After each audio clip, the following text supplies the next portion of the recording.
নমস্কার, আমি আবারও চলে এসেছি আজকে আরেকটি নতুন রেসিপি নিয়ে। আজকে আমি বানাবো ভরবা করলা, তার মানে পুর ভরা করলা। এটা আজকের রেসিপিটা স্পেশালি যারা করলা খেতে পছন্দ করো না তাদের জন্য। এই রেসিপিটা কিন্তু এভাবে বানালে খুবই টেস্টি হয় খেতে। তার জন্য আমি এখানে নিয়েছি 4টি করলা। তার যে উপাদানগুলি লাগবে সেগুলি হলো সরিষে, রসুন, পেঁয়াজ আর কাঁচা লঙ্কা। এবার সরিষে, রসুন আর কাঁচা লঙ্কাগুলিকে একসঙ্গে পেস্ট করে নেব। আর দেখো পেঁয়াজগুলিকে ছোটো ছোটো করে কুচি কুচি করে নিয়েছি। এই রেসিপিটার জন্য কিন্তু পেঁয়াজটা একটু বেশি পরিমাণে লাগবে। এবার করলাগুলিকে কাটার পালা।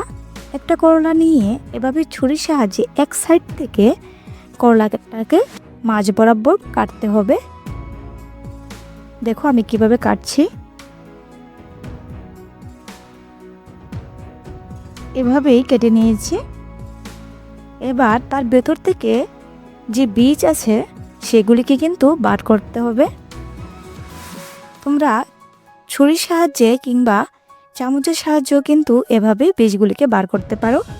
দেখো আমি এভাবেই কিন্তু বীজগুলিকে ছুরি দিয়ে এবং হাতের সাহায্যে বার করে নিচ্ছি।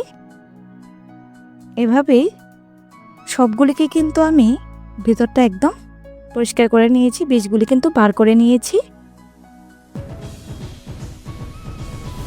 এবার গ্যাস জ্বালিয়ে তার মধ্যে কড়াই বসিয়ে তাতে দিয়ে দেব জল এবং তার মধ্যে দিয়ে দেব কেটে রাখা করলাগুলি। দিয়ে 5 মিনিটের জন্য সেদ্ধ হতে দেব।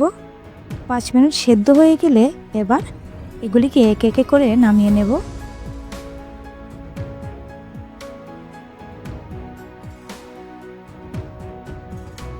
নামিয়ে নিয়েছি। এবার সেই কড়াইয়ের মধ্যে দিয়ে দেব অল্প একটু তেল।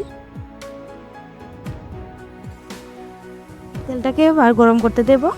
গরম হয়ে গেলে সেই তেলের মধ্যেই দিয়ে দেব কেটে রাখা পেঁয়াজ কুচিগুলি।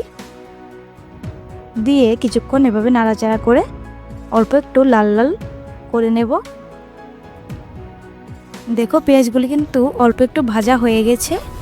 এবার তার মধ্যে বেটে রাখা সরিষে, রসুন আর কাঁচা লঙ্কার পেস্টটা দিয়ে দেব। দিয়ে তাতে এবার অল্প পরিমাণ দিয়ে দেব জল। জল দিয়ে ভালো করে নাড়াচাড়া করে কিন্তু মিশিয়ে নেব। এবার তার মধ্যে দিয়ে দেব সামান্য পরিমাণ নুন, দিয়ে দেব হলুদ গুঁড়ো,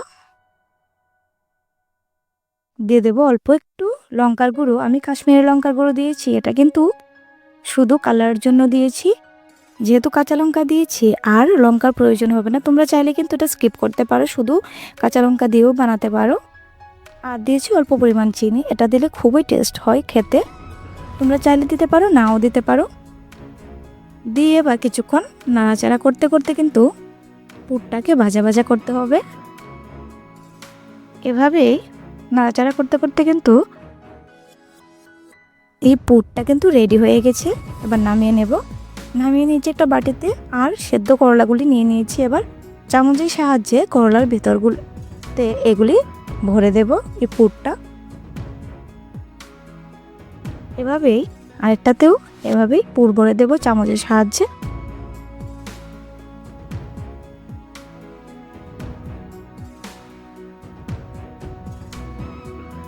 দেখো সবগুলি কিন্তু আমি পুর ভরে নিয়েছি। এবার কড়াই বসিয়ে কড়াইটা গরম হয়ে গেলে তার মধ্যে দিয়ে দেব সরিষার তেল। খুব বেশি তেল আমি দেব না, অল্প পরিমাণ দেব। তার মধ্যে দিয়ে দেব অল্প একটু নুন। আমি সেদ্ধ করার সময় নুন দিতে ভুলে গিয়েছিলাম, তাই এই তেলটার মধ্যে অল্প একটু নুন দিয়ে দিয়েছি। তোমরা কিন্তু যখন করলাগুলি সেদ্ধ করবে তখন অল্প একটু নুন দিতে পারো, না হলে আমার মতো এভাবে তেলের মধ্যেও কিন্তু দিতে পারো, তাতে কোনো অসুবিধা হবে না। দিয়ে এবার একে একে করে কিন্তু করলাগুলি দিয়ে দিয়েছি। দিয়ে এভাবেই কিছুক্ষণ পরপর উল্টে পাল্টে দিতে হবে।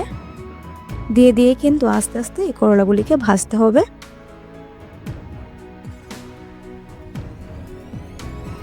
দেখো কিছুক্ষণ পর কিন্তু করলাগুলি কালারটা একটু চেঞ্জ হতে শুরু হয়ে গেছে। এভাবেই সবার শেষে যখন করলাগুলি ভাজা হয়ে যাবে তখন 2টো শুকনো লঙ্কা দিয়ে দেব, কারণ এই করলা ভাজার সঙ্গে শুকনো লঙ্কা দিয়ে খেতে খুবই টেস্ট হয়। তার জন্য আমি লাস্টে 2টো শুকনো লঙ্কাও ভেজে নেব।